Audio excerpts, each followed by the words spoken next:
This is the figure of the human male reproductive systems. It is the diagrammatic section view of the male pelvis reproductive systems. Reproduction is होता है कि when the male and females are matured and they became a couple, marriageable couple, then they can produce, they have capacity to produce a new baby. The male reproductive system is located in the pelvis region, as shown in this figure, and it includes a pair of testes along with accessory ducts. इसके पीछे जो है testis undercourse होता है and the external bigenitalia. The testes are situated in a normal cavity within the pouch called the scrotum. This is called scrotum, and the scrotum helps in maintaining the temperature of the body below 2 to 2.5 degrees centigrade from the normal internal body temperature necessary for spermatogenesis.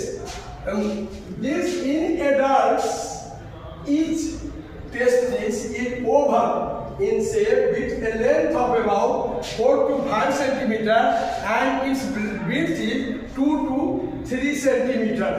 The testis covered by a dense covering.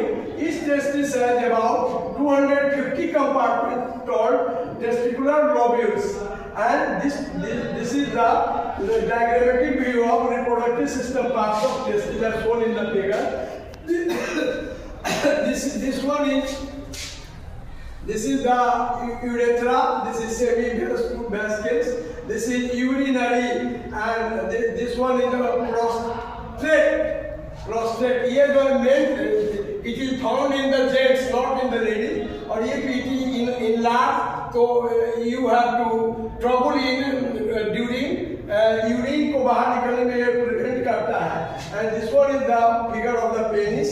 This is urethra, this is glands of penis, and this one is the ejaculatory ducts, and this is rectum, and this is your anus through which the stool passes from 3 or 4 hours when our digestion will be completed or assimilation will be, and when you feel some natural call, then this stool will pass on in the